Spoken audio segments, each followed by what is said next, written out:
Working president सम्माननीय Shri JR. Bhosle साहब,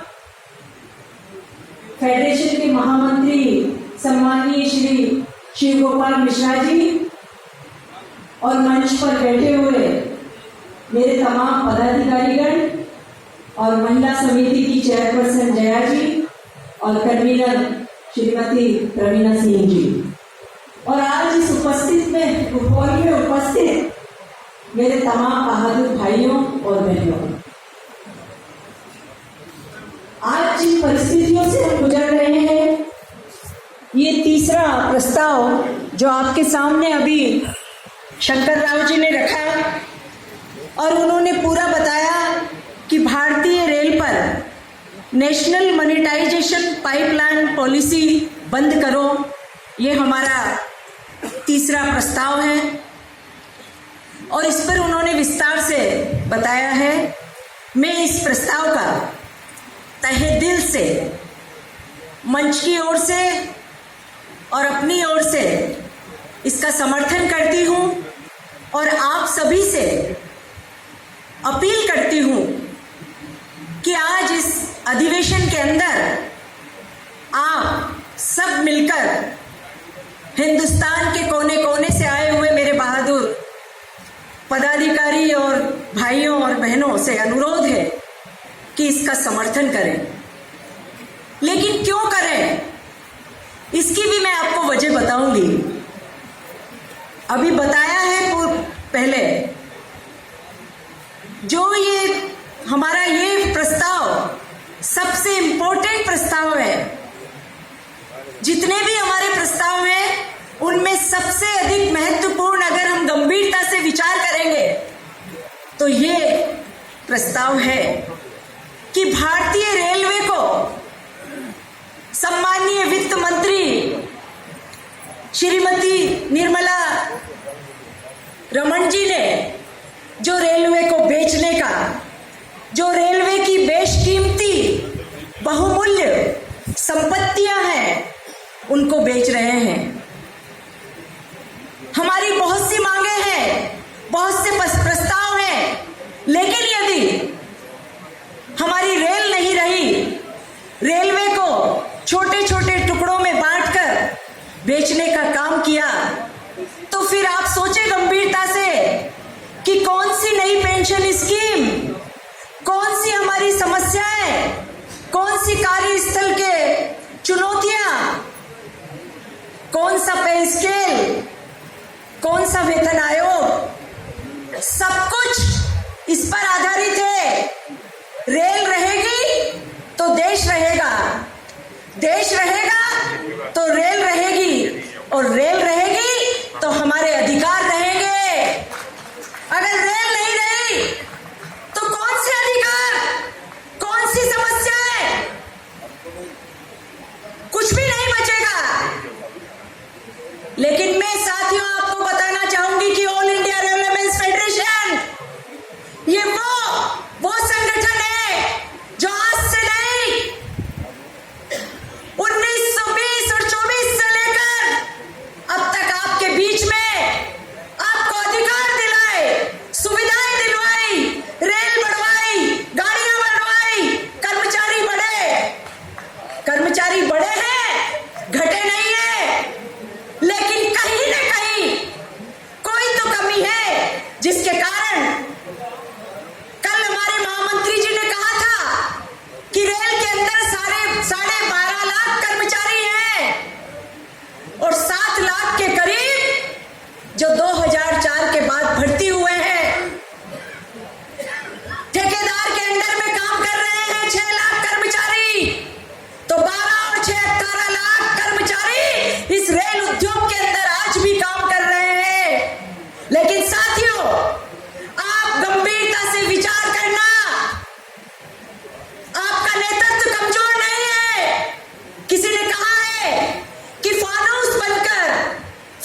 मिश्रा जी नहीं करेंगे।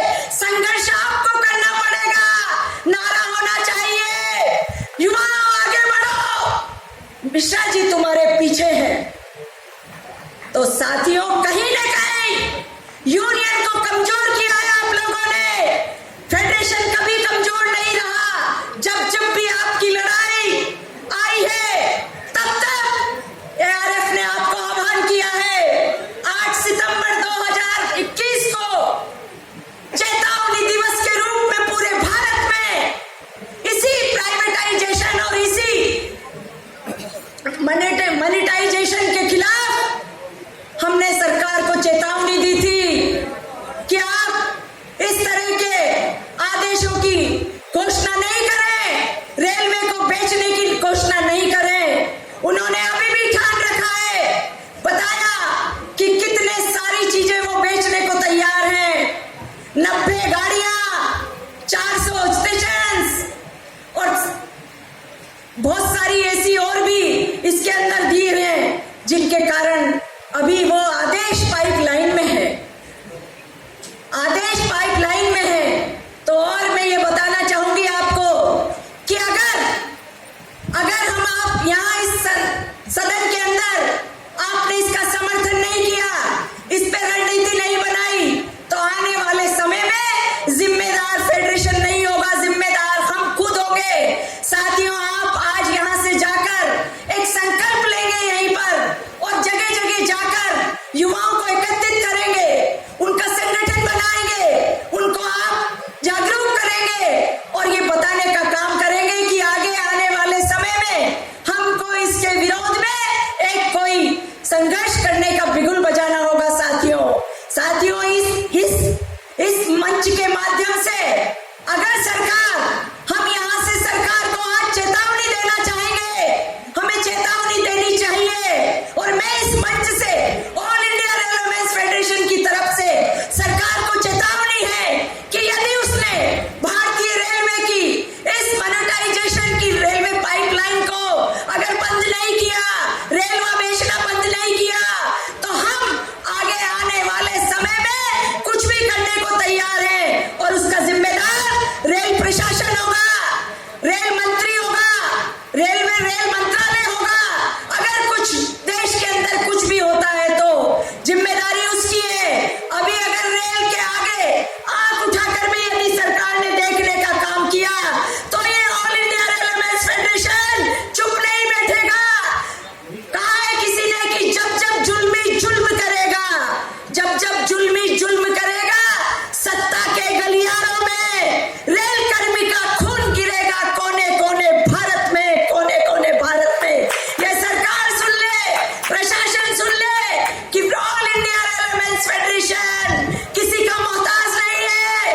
अगर जिस दिन उसने अंगड़ाई ले ली, जिस दिन वो जाग गया और जिस दिन उकार भर ली, इस देश को तहस नहस यदि कोई करेगा, इस देश को कोई बर्बाद करने की ताकत रखता है, तो ऑल इंडिया रेलवेज फेडरेशन यदि आने वाले समय में सरकार अगर कुछ भी करेगी और ये कहे कि ये क्या कर दिया फेडरेशन ने, तो उसकी जिम्मेदारी भी सरकार की होगी और प्रशासन की होगी। साथियों, मैं आपसे यही कहना चाहती हूँ कि इस समय सारे भेदभाव छोड़कर, सब कुछ छोड़कर आपको एक साथ मिलकर, अभी भी बहुत कमी है, अपने गिरेबान में झांक कर देखना।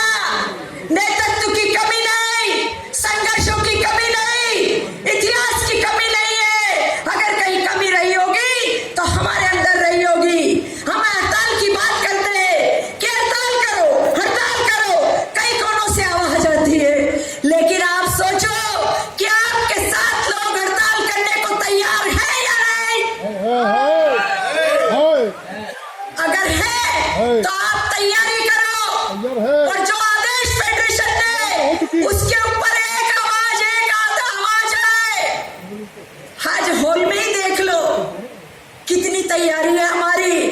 2 दिन का अधिवेशन था और आज कितने लोग बैठे हैं यहाँ। शर्म आती है हमें। फेडरेशन को दोष देते हैं, संगठन को दोष देते हैं, लेकिन जो मेरी बातें बुरी लगी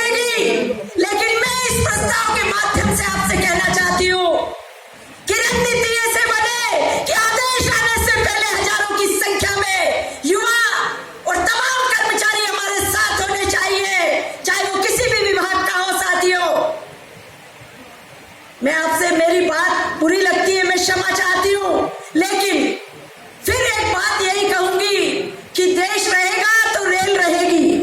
देश को बचाने का दायित्व भी हमारा है और रेल को बचाने का दायित्व भी हमारा है। रेल रहेगी तो हमारे अधिकार रहेंगे और यदि रेल नहीं रही तो अधिकार नहीं रहेंगे। इसलिए हम अपने साथ जनमानस को तैयार करें, 75 की लड़ाई याद करें। वो अलग जमाना था और ये अलग जमाना है। अभी लड़ाई बंदूकों की नहीं, मारधाड़ की नहीं। और अगर ऐसी नौबत भी आए, अरे किसान आंदोलन से हमको सबक लेना चाहिए कि उन्होंने जो उनके विरोध में कानून थे, अरे केवल 2 या 3 स्टेट ने मिलकर सरकार को झुका दिया और हमारा रेल उद्योग हिंदुस्तान की कन्याकुमारी से लेकर कश्मीर तक, पूर्वांचल से लेकर उत्तरांचल तक हर जगह पर कोने कोने में रेल का जाल बिछा हुआ है। जहां भी उंकार करोगे, हिंदुस्तान को जाम करने की ताकत ऑल इंडिया रेलवेज फेडरेशन के सिपाहियों को है। सिपाहियों को है, आदेश वहां से होंगे। लेकिन और कोरोना के अंदर कोई कहता है कि गाड़ियां कभी रुकती नहीं, मगर इसी सरकार ने अपने स्वार्थ के लिए कितने दिन गाड़ियां रोकने का काम किया है। यदि सरकार कोरोना में गाड़ियां रोक सकती है तो हम अपने अधिकार के लिए, अपने उद्योग के लिए, आने वाले भविष्य के लिए, आने वाले युवाओं के लिए, यदि हमने रेल उद्योग को नहीं बचाया तो आने वाला भविष्य हमको धिक्कार करेगा कि हमने उन अधिकारों और सुविधाओं का उपभोग किया। जिन नौजवानों ने हंसते हंसते सीने में गोली खाई और फांसी पर चढ़ गए, उन्होंने हमें ये सुविधाएं दिलवाई। चौबे जी, पुरोहित जी और न जाने कितने हमारे रहे नेता, उन्होंने हमें सुविधाएं दिलाई और हमने उन सुविधाओं का उपभोग किया। लेकिन भविष्य में आने वाली पीढ़ियों के लिए, अरे लार्जेस्ट की स्कीम आई, अगर उद्योग नहीं रहेगा तो कौन सी लार्जेस्ट स्कीम? सोचिए आप, हम मशगूल हैं अपने वर्तमान में। भविष्य को बचाने के लिए वर्तमान में संघर्ष करना पड़ता है। यह उसी का बिगुल है साथियों। इसलिए मैं अपने वक्तव्य को विराम देते हुए यही कहना चाहूंगी कि और हम सरकार को भी बता सकते हैं और आप कमजोर मत समझ जाने तत्व को। एक जो हमारे साथी बैठे हुए कॉमरेड्स यहाँ, उन्होंने अपने जीवन का, पूरी जवानी को इस मजदूर आंदोलन में झोंकने का काम किया है। ये यहाँ ऐसे ही नहीं बैठे, वो भी कभी युवा थे और उन्होंने अपनी पूरी जिंदगी कुर्बान कर दी। और जब बेटा जवान होता है तो पिता जवान बेटे की तरफ देखता है कि क्या करूं बेटा, बता तो ये लड़ाई बेटा लड़ेगा।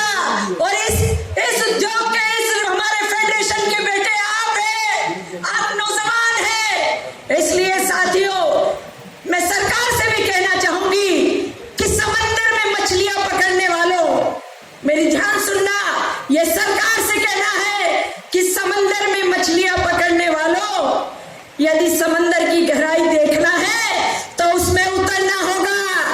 और यदि ARF की ताकत को देखना है तो उसके युवाओं को ललकारना होगा। अरे ये वो शेर है जो लोहा भी काट देते हैं कागज की तलवारों से। आग में वो ताकत है, वो जुनून है, वो जज्बा है, लेकिन उसे जगाना है। ये बाहर नहीं मिलेगा कुछ तो पर तलवार से युद्ध नहीं होते, युद्ध होते हैं, संघर्ष होते हैं दिल की आत्मा से, अंदर से जगेगी।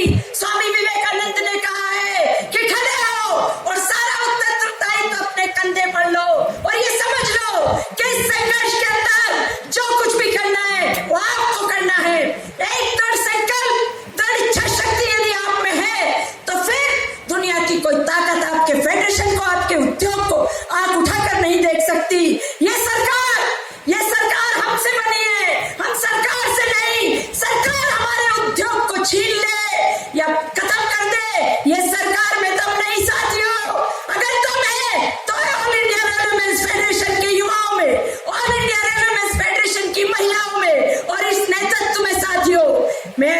यही कहते